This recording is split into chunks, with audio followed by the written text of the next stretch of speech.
صرف غلاف میں رکھنا، طاقچے پہ رکھنا، کوئی مر گیا اس کو بخشوانا، اگر یہ ہم سمجھتے ہیں کہ یہ قرآن کریم کی تعظیم ہے تو خدا کی قسم یہ قرآن کریم کی توہین ہے۔ ایمانی بھائیوں، گزشتہ کئی ہفتوں سے ہم ایمان کی ترقی اور ایمان کے زوال کے اسباب کے بارے میں پڑھ رہے تھے اور سن رہے تھے کہ کون سی چیزیں ہیں جو انسان کے ایمان کو بالکل کمزور کرتی ہیں اور کتنا کمزور کرتی ہیں کہ انسان کا دل جو ہے وہ ایمان سے بالکل خالی ہو جاتا ہے۔ اور قرآن کریم اعلان کرتا ہے کہ پھر ان کے دلوں پر زنگ لگ جاتا ہے، پھر ان کے دلوں پر تالے لگ جاتے ہیں، ان کی آنکھوں پر پردے پڑ جاتے ہیں، ان کے کانوں پر مہریں لگ جاتی ہیں، اللہ ان کے اور ان کے دلوں کے درمیان حائل ہو جاتا ہے۔ بلکہ قرآن یہاں تک کہتا ہے پھر وہ جانوروں سے بھی بدتر ہو جاتے ہیں، پھر ان کو اللہ کا کلام سمجھ میں نہیں آتا، پھر ان کو اللہ کے احکام سمجھ میں نہیں آتے، پھر ان کو خود اللہ تعالیٰ سمجھ میں نہیں آتے۔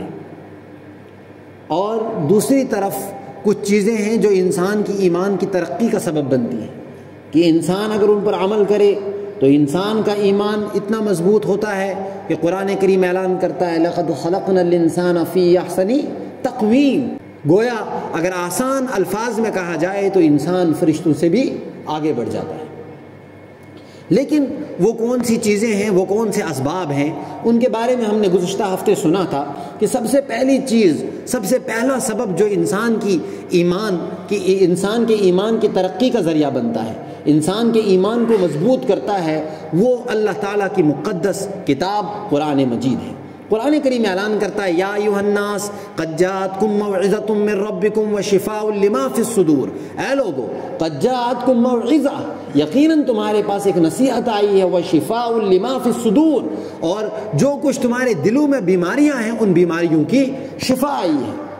کتنی عظیم نعمت اللہ تعالیٰ نے انسان کو دی ہے، اور خاص طور پر امت محمدیہ کو دی کہ اگر انسان اس پر غور کرے تو انسان حیران اور ششدر رہ جاتا ہے کہ زمین اور آسمان کے درمیان میں اس سے بڑی کوئی نعمت موجود نہیں ہے۔ قل بفضل اللہ وبرحمتہ، آپ فرما دیجئے کہ یہ سب اللہ کے فضل اور اللہ کی رحمت کی وجہ سے آیا ہے۔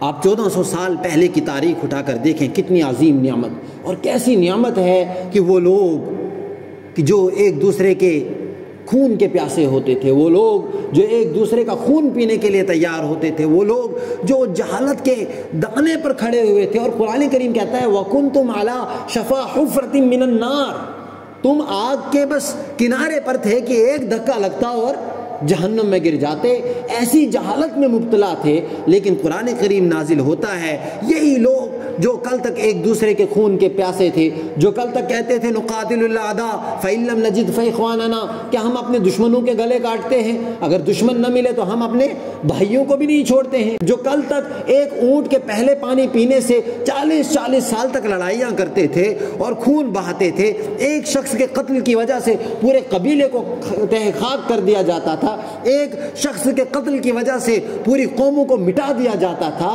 جو اتنی جہالت پر تھے ان کے لیے قرآن کریم جب اترا اور ان لوگوں نے اس کو سمجھا، اس پر عمل کیا، تو یہی لوگ پوری دنیا کے ہادی بن گئے، یہی لوگ پوری دنیا کے رہبر اور رہنما بن گئے۔ وہ بجلی کا کڑکا تھا یا صوت ہادی، عرب کی زمین جس نے ساری ہلا دی، پورا عرب ہل گیا، کہ کل تک جن پر کوئی بادشاہ بننے کے لیے تیار نہیں تھا، کل تک جن کے لیے کوئی حکومت کرنے کے لیے تیار نہیں تھا، آج لاکھوں مربع میل پر وہ حکومت کر رہے تھے، آج وہ نمونہ بنے ہوئے تھے، آج لوگ ان کی مثال دے رہے تھے کہ اگر ایک گورنر کو ہونا چاہیے تو اس طریقے کا ہونا چاہیے، اگر ایک امیر المومنین کو ہونا چاہیے تو اس طریقے کا ہونا چاہیے، اگر ایک خلیفہ کو ہونا چاہیے تو اس طریقے کا ہونا چاہیے۔ وہ کیا چیز تھی جس نے ان کے اندر انقلاب برپا کیا؟ وہ کیا چیز تھی کہ جس نے ان کی زندگیوں کو تبدیل کر دیا؟ وہ درندہ صفات جو تھی وہ ختم ہو گئی، کل تک جو ایک دوسرے کا خون پیتے تھے آج وہ اس چیز کے لیے تیار نہیں تھے کہ قرآن کریم گواہی دیتا ہے وَيُؤْثِرُونَ عَلَىٰ أَنفُسِهِمْ وَلَوْ كَانَ بِهِمْ خَصَاصَةٌ، خود وہ بھوکے رہنے کے لیے تیار، خود وہ پیاسا رہنے کے لیے تیار، لیکن ان کو یہ چیز برداشت نہیں تھی کہ میرا بھائی پیاسا رہے، ان کو یہ چیز برداشت نہیں تھی کہ میرا بھائی بھوکا رہے۔ تو اتنی بڑی نعمت جو اللہ تعالیٰ نے انسان کو اور خاص کر امت محمدیہ کو عطا کی، اس کے بدلے میں بھی انسان کے اوپر کچھ حقوق تو بنتے ہیں۔ کہ وہ اس نعمت کی قدر کرے. لئن شکرتم لازیدنکم ولئن کفرتم ان عذابی لشدید. اگر تم شکر کرو گے میری نعمتوں کا تو میں اضافہ کر دوں گا. وَلَئِن كَفَرْتُمْ، اور اگر تم ناشکری کرو گے تو ان عذابی لشدید، یقیناً جان لو کہ میرا عذاب بڑا سخت ہے. تو قرآن کریم جو سب سے مقدس کتاب اور سب سے عظیم نعمت انسانوں کو عطا کی گئی، اس کا شکر کیا ہے، اس کے حقوق کیا ہے کہ ہم ان کو ادا کریں تو ہمیں مانا جائے گا کہ ہاں اس شخص نے جو ہے وہ اللہ کی اس نعمت کی قدر کی.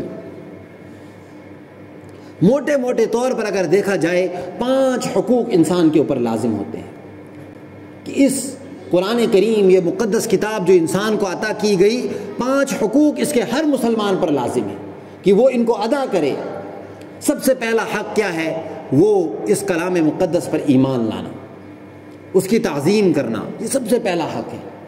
ایمان کس کو کہتے ہیں؟ ایمان کہتے ہیں اقرار باللسان و تصدیق بالقلب.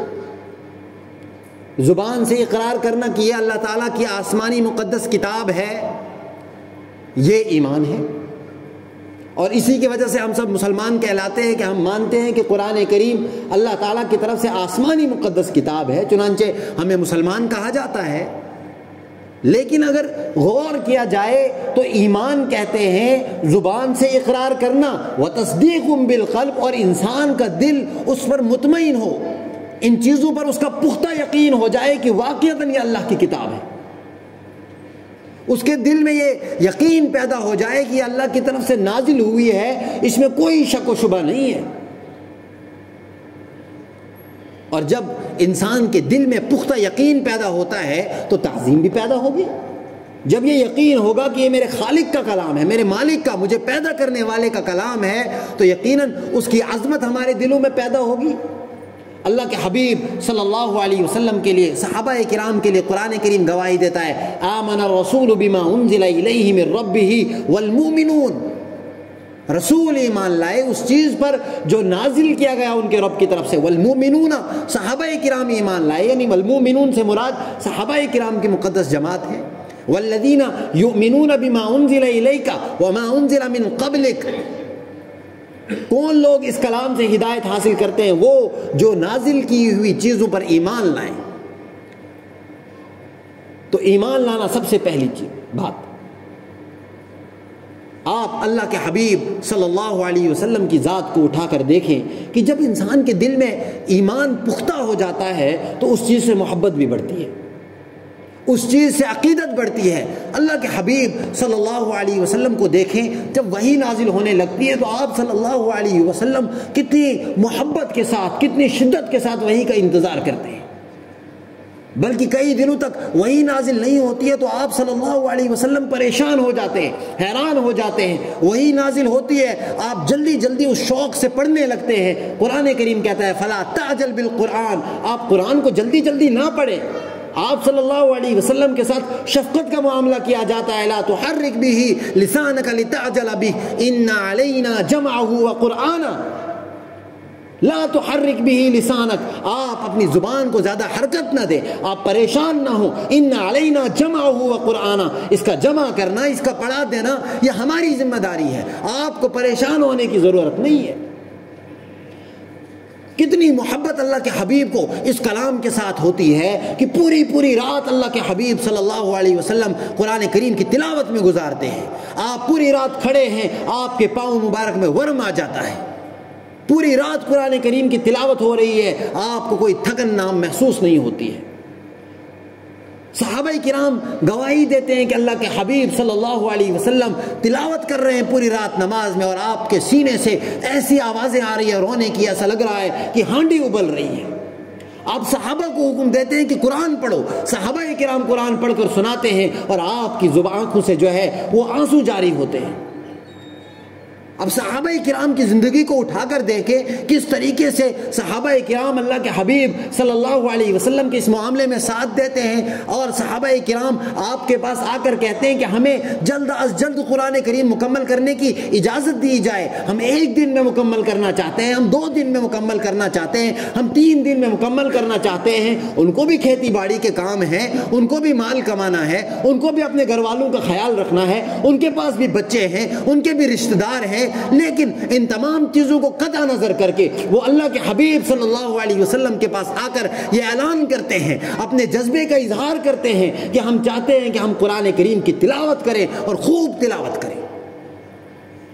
لیکن یہ چیز انسان کے اندر کب پیدا ہوتی ہے؟ جب اس چیز کا پختہ یقین انسان کے دل میں آ جائے، جب یہ یقین ہو کہ یہ اللہ کی کتاب ہے، جب یہ یقین ہو کہ واقعتاً اللہ کی طرف سے یہ نازل کی گئی ہے۔ اگر پختہ یقین انسان کے دل میں ہے تو واقعتاً اس کے دل میں وہ شوق پیدا ہوگا، وہ قرآن کریم کی تلاوت کر کر کے تھکے گا نہیں، وہ انتظار نہیں کرے گا کہ رمضان المبارک آئے گا پھر آخر کی تاک راتوں میں جاگوں گا اور قرآن کریم کی تلاوت کروں گا، وہ انتظار نہیں کرے گا کہ رمضان المبارک آئے گا پھر میں قرآن کریم کو مکمل کروں گا، وہ انتظار نہیں کرے گا کہ جناب فلاں وقت آئے گا تب میں قرآن کریم کو پڑھوں گا، نہ وہ موقع ڈھونڈے گا، وہ شوق اور محبت کی وجہ سے وہ لمحے ڈھونڈے گا کہ مجھے کوئی وقت ملے میں قرآن کریم کی تلاوت کروں، میں پڑھوں میرا مالک مجھ سے کیا کہہ رہا ہے، میں پڑھوں کہ میرا مالک مجھے کس چیز کا حکم دے رہا ہے، میں پڑھوں کہ میرا مالک مجھے کیا چیز کرنے کے لیے کہہ رہا ہے اور کس چیز سے روک رہا ہے۔ اسے اپنی دولت کی ضرورت نہیں ہے، وہ اپنی دولت میں مگن نہیں ہوگا، وہ اپنی اولاد میں مگن نہیں ہوگا، وہ اپنی نوکری اور دوسری چیزوں میں مگن نہیں ہوگا، وہ لمحہ لمحہ ڈھونڈے گا کہ کوئی تو وقت ملے کہ میں اللہ کے کلام کی تلاوت کروں۔ یہ کب پیدا ہوتا ہے؟ جب انسان کے دل میں ایمان پیدا ہو جائے۔ ذرا ہم اپنی زندگی کو ٹٹولیں، ہم غور کریں، اپنے گریبانوں میں جھانکیں، کیا ہمارا ایسا ایمان ہے؟ کیا ہمارے دل میں وہ پختہ یقین ہے؟ اگر واقعتاً ہے، ہمارے دل میں یہ ایمان ہے، یہ پختہ یقین ہے کہ یہ اللہ کی کتاب ہے، ہمارے دل میں وہ عظمت ہے کہ ہم تڑپتے ہیں کب اس کو پڑھیں، ہم اپنے مالک کے کلام کو کب سمجھیں، ہم کب غور و فکر کریں، ہم کب سنیں، کوئی آیت سننے کو ملے، کوئی آیت تلاوت کرنے کو ملے تو الحمدللہ پھر ہمارا ایمان پختہ ہے۔ لیکن اگر ہم ان لوگوں میں ہیں کہ ہم سمجھتے ہیں کہ ہاں یہ اللہ کی کتاب ہے، اللہ کی طرف سے نازل کی گئی ہے اور بس صرف غلاف میں رکھنا، تاقچے پہ رکھنا، کوئی مر گیا اس کو بخشوانا، اگر یہ ہم سمجھتے ہیں کہ یہ قرآن کریم کی تعظیم ہے تو خدا کی قسم یہ قرآن کریم کی توہین ہے۔ یہ تعظیم نہیں ہے کہ آپ غلاف چڑھا کر اوپر رکھ دیتے ہیں اور آپ سمجھتے ہیں کہ بس قرآن کریم کی طرف پاؤں نہ کیے جائیں، قرآن کریم کو بغیر وضو کے نہ چھوا جائے، قرآن کریم کو بغیر غسل کے ہاتھ نہ لگایا جائے، قرآن کریم کو بغیر کپڑے کے نہ چھوا جائے۔ اگر ہم یہ سمجھتے ہیں کہ صرف یہ تعظیم ہے تو یہ ہمارے دلوں کا دھوکہ ہے، یہ شیطان کا وسوسہ ہے، یہ قرآن کریم کی تعظیم نہیں ہے۔ ہم صحابہ کرام کی زندگی کو اٹھا کر دیکھیں، وہاں ہمیں معلوم ہوتا ہے کہ قرآن کریم کی تعظیم کیا ہے۔ اور اگر ہم سمجھتے ہیں کہ صرف غلاف میں رکھنا یہ تعظیم ہے، اگر ہم اپنے گھروں میں ایک برکت کے لیے قرآن رکھ دیتے ہیں، کوئی مردہ ہے اس کے لیے بخشوا دیتے ہیں، ختم پڑھا دیتے ہیں اور ہم سمجھتے ہیں کہ ہم قرآن کا حق ادا کر رہے ہیں، تو یہ وسوسہ ہے اور ہمارے دل ایمان سے بالکل خالی ہیں۔ اگر کسی کے دل میں قرآن کریم پڑھنے کا جذبہ نہیں ہے، کیسا اس کا ایمان؟ ایک آدمی سمجھ رہا ہے کہ یہ کتاب اللہ کی طرف سے آئی ہے، یہ خط اللہ کی طرف سے آیا ہے۔ آپ سوچیں، کسی کو خط آئے اس کے والد کی طرف سے، کسی کو خط آئے اس کے محبوب کی طرف سے، تو کیا وہ ایسے رکھ کے غلاف میں پکڑ کے اوپر رکھ دے گا کہ جناب یہ خط آیا ہے، بڑا مقدس ہے، میرے باپ نے مجھے بھیجا ہے، میرے فلاں محبوب نے مجھے بھیجا ہے، لہٰذا اس کو غلاف میں پکڑ کے اوپر رکھ دیتا ہوں؟ کیا وہ اس کو پڑھنے کی کوشش نہیں کرے گا؟ وہ تو تڑپے گا کہ کب مجھے فرصت ملے، میں اس میسیج کو دیکھوں، میں اس خط کو دیکھوں کہ اس میں کیا پیغام مجھے دیا گیا ہے، میرا والد مجھے کیا کہنا چاہتا ہے، میرا محبوب مجھ سے کیا کہنا چاہتا ہے۔ جب وہاں پر ہمارے دل میں تڑپ پیدا ہوتی ہے تو یہاں پر کیوں نہیں پیدا ہو رہی؟ اس کا مطلب حقیقت یہ ہے کہ ہم صرف باپ دادا کی طرف سے جو عقیدہ چلا آ رہا ہے کہ کتاب جو ہے اللہ کی طرف سے آسمانی ہے، یہ ہم بس عقیدہ ہے ہمارے دماغ میں کہ ہاں اللہ کی طرف سے آسمانی کتاب ہے، حقیقت والا جو ایمان تھا وہ ہمارے دلوں میں نہیں ہے۔ تبھی تو ہمارے دل میں قرآن کریم کو سمجھنے کا جذبہ پیدا نہیں ہو رہا، ہمارے دلوں میں قرآن کریم کی وہ محبت پیدا نہیں ہو رہی کہ ہم اس کو پڑھیں۔ صرف یہ محبت نہیں ہے کہ کوئی قرآن کی گستاخی کرے اور ہم روڈوں پر نکل کے آئے، صرف یہ محبت نہیں ہے، صرف یہ عشق نہیں ہے، عشق یہ ہے کہ آپ قرآن کریم کی وجہ سے راتوں جاگے، آپ کے پاؤں میں ورم پڑے، آپ ترسیں کہ قرآن کریم مجھے سمجھ میں آئے، آپ تڑپیں کہ میں قرآن کریم کو پڑھوں، مجھے موقع ملے میں سمجھوں، مجھے موقع ملے میں کسی کے پاس جاؤں اور کہوں کہ جناب ایک آیت مجھے سکھا دو۔ اگر اس طرح کی چیزیں نہیں ہیں تو یقیناً ہمارا دل ایمان سے خالی ہے۔ اب سوال ہے یہ ایمان کہاں سے ملے گا؟ یہ جذبہ، یہ محبت کہاں سے آئے گی؟ سب سے پہلا طریقہ ان لوگوں کی صحبت اختیار کرنا جو اس کے عشق سے معزز ہیں، جن کے دلوں میں قرآن کا عشق ہے، جن کے دلوں میں یقین اور ایمان پختہ ہے کہ یہ اللہ کا کلام ہے، جن کے دلوں میں ایمان کی رمق باقی ہے، ان لوگوں کے ساتھ رہنا، ان لوگوں کے ساتھ اٹھنا، ان لوگوں کے ساتھ بیٹھنا، ان کی محفلوں میں جانا، یہ سب سے پہلا ذریعہ ہے، اس سے انسان کا ایمان بنتا ہے۔ اس سے قرآن کریم کی محبت انسان کے دل میں بڑھتی ہے، قرآن کریم کی محبت انسان کے دل میں پیدا ہوتی ہے کہ میں قرآن کو سمجھوں، میں قرآن پر غور و فکر کروں۔ آپ صحابہ کرام کی زندگی کو اٹھائیں تو سب سے بڑی چیز کیا ملتی ہے کہ آپ کے دلوں میں، صحابہ کرام کے دلوں میں وہ محبت، وہ الفت ہے کہ ان کو اللہ کے حبیب صلی اللہ علیہ وسلم کی صحبت حاصل ہے۔ چنانچہ وہ ایسی صحبت ہے کہ آپ کے بعد کوئی ماں نے ایسا بیٹا نہیں جنا جو صحابہ کرام تک پہنچے، جو ان کی ذات تک پہنچے، جن کے دلوں میں اتنا ایمان پیدا ہو جتنا ایمان صحابہ کرام کی زندگی میں تھا۔ کیوں؟ اس لیے کہ ان کو اللہ کے حبیب صلی اللہ علیہ وسلم کی صحبت، آپ صلی اللہ علیہ وسلم کی معیت میسر تھی۔ چنانچہ سب سے پہلی چیز ان لوگوں کی صحبت اختیار کریں جو اللہ والے ہیں، جو قرآن کریم سے محبت کرتے ہیں، جو قرآن کریم سکھاتے ہیں، جو قرآن کریم سے عشق رکھتے ہیں، جن کے دلوں میں قرآن کریم کی محبت ہے۔ اگر ان لوگوں کی صحبت اختیار کرتے ہیں تو یقیناً آپ کے دل میں اللہ کے کلام سے محبت پیدا ہو جائے گی۔ لیکن اگر ہم یہاں پر بھی غور کریں تو ان لوگوں کے دلوں میں جن کے دل میں عشق ہے وہ کہاں سے آیا؟ وہ صرف ایک ذریعہ ہے، وہ قرآن کریم ہے۔ اگر آپ قرآن کریم کو پڑھتے ہیں، اگر آپ قرآن کریم کو سمجھتے ہیں تو خود بخود قرآن کریم سے آپ کو کیا ہوگی؟ محبت ہوگی۔ یاد رکھیں، ایمان کوئی ایسی چیز نہیں ہے کہ باہر سے اٹھا کے انسان کے دل میں ٹھوسی جائے، انسان کو گول کر پلایا جائے تو اس کے دل میں ایمان آئے گا، ایسا نہیں ہے۔ ہر انسان کے دل میں اللہ تعالیٰ نے ایک شمع روشن کی ہوئی ہے۔ کل مولود یولد علی الفطرہ، اللہ کے حبیب صلی اللہ علیہ وسلم فرماتے ہیں ہر بچہ وہ فطرت پر پیدا ہوتا ہے۔ اس کے ماں باپ، اس کے والدین، اس کا ماحول، اس کا معاشرہ اس کو یہودی بناتا ہے، اس کو نصرانی بناتا ہے، اس کو مجوسی بناتا ہے، اس کو مسلمان بناتا ہے۔ لیکن ہر بچہ فطرت پر پیدا ہوتا ہے، ہر بچے کے دل میں اللہ تعالیٰ ایک شمع روشن کرتے ہیں، اسی کو ایمان کہتے ہیں۔ اللہ ولی الذین آمنوا یخرجهم من الظلمات الی النور والذین کفروا اولیاؤہم الطاغوت یخرجونہم من النور الی الظلمات۔ وہ لوگ جنہوں نے ناشکریاں کی، جنہوں نے کفر کیا، ان کے طاغوت شیطان ان کے دوست ہوتے ہیں، وہ ان کو اس روشنی سے نکال کر اندھیرے کی طرف لاتے ہیں۔ تو ہر دل میں اللہ تعالیٰ نے ایک شمع کی رکھی ہوئی ہے اور وہ روشن ہوتی ہے، لیکن غلط تعلیم و تربیت، غلط ماحول اس پر اثر انداز ہوتا ہے، اس کی وجہ سے وہ شمع دھندلا جاتی ہے، اس کی روشنی کم ہو جاتی ہے، اور اس کے خود اپنے اعمال بد، اس کے کرتوت، اس کے کچھ کام ایسے ہوتے ہیں کہ ان کی وجہ سے ان کا وہ آئینہ میلا کچیلا ہو جاتا ہے، اس پر زنگ لگ جاتا ہے۔ کلا بران علی قلوبہم ما کانوا یکسبون، قرآن کریم کہتا ہے بلکہ ان کے دلوں پر زنگ لگ گیا۔ کیوں؟ بما کانوا یکسبون، ان کے کرتوتوں کی وجہ سے۔ ان کے کرتوتوں کی وجہ سے جب دل پر زنگ لگ جاتا ہے تو پھر اس زنگ کو دور کرنا پڑتا ہے۔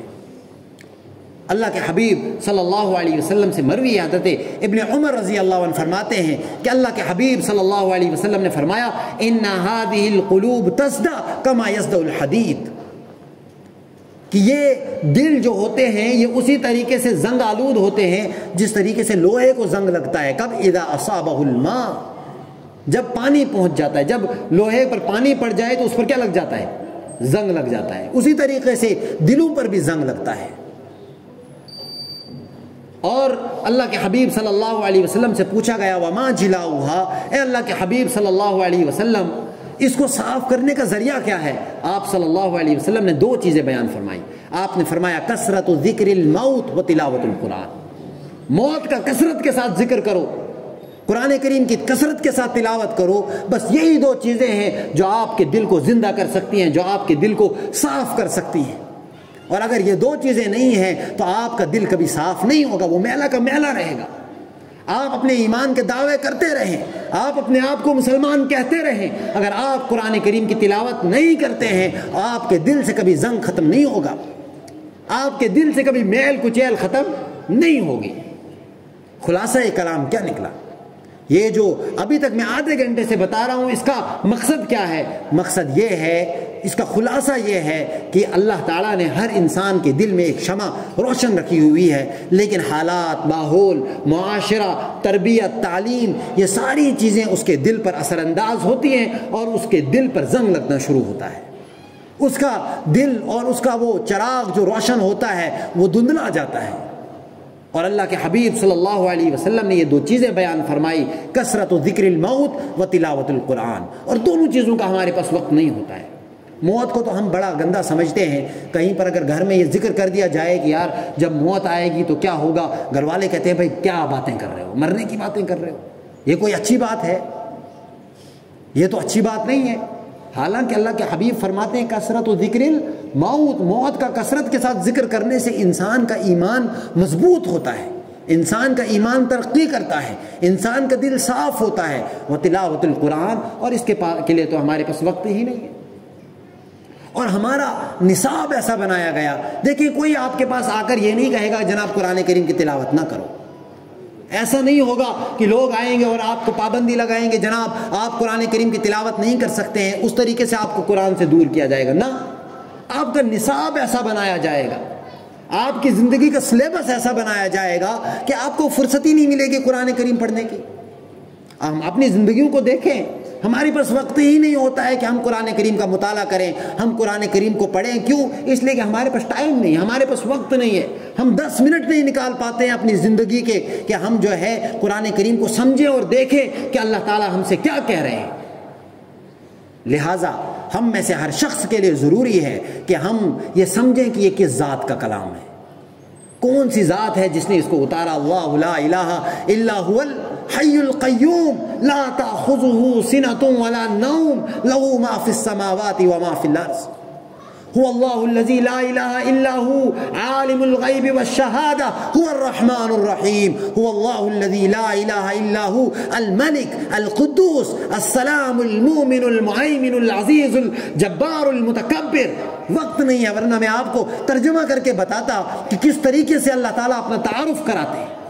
اور جب انسان کے دل میں یہ چیزیں بیٹھ جائیں، پھر اس کو کہا جائے کہ اس ذات کا یہ کلام ہے، تو کیا وہ نہیں پڑھے گا؟ کیا وہ سننے کے لیے تیار نہیں ہوگا؟ ہم یہاں جمعہ پہ جو ہے ہم سمجھتے ہیں کہ جب خطبے کا وقت آئے گا، دوسری اذان ہوگی، تب ہم مسجد میں پہنچیں گے۔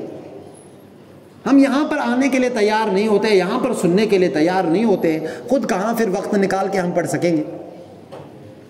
لیکن جب یہ تعارف ہوگا کہ ذات کا کلام ہے، کیسا کلام ہے، تو یقیناً انسان کے دل میں وہ محبت پیدا ہوگی، اور انسان اس نتیجے پر وہ پڑھتا رہے گا، وہ رات دن تلاوت کرے گا، رات دن سمجھے گا، اور پھر آخر میں کیا کہے گا؟ حق تو یہ ہے کہ حق ادا نہ ہوا، کہ بھائی جیسا حق تھا پڑھنے کا ویسا تو مجھ سے ادا نہیں ہوا۔ یہ نہیں کہ ایک آیت پڑھی اور سمجھے کہ او جناب میں تو بڑا ایمان والا ہوں، باقی تو کھولتے ہی نہیں ہے، میرے سے بڑا پکا مومن تو کوئی ہے ہی نہیں۔ نہ، پوری رات وہ جاگے گا اور صبح وبالاسحار هم یستغفرون، صبح بخشش طلب کرے گا کہ اللہ جیسا حق تھا ویسا حق ادا نہیں ہو سکا، میں معافی مانگتا ہوں، مجھے معاف کیا جائے۔ کاش تیرے دل میں اتر جائے میری بات، اللہ تعالیٰ سمجھ عطا فرمائے، اور قرآن کریم کو سمجھنے کی، سوچنے کی، اس کو پڑھنے کی توفیق عطا فرمائے۔ یہ قرآن کریم کا پہلا حق تھا۔ انشاءاللہ آئندہ جمعہ قرآن کریم کے دوسرے حق کے بارے میں ہم بات کریں گے۔ پہلا حق ہے قرآن کریم پر ایمان لانا اور اس کی تعظیم کرنا۔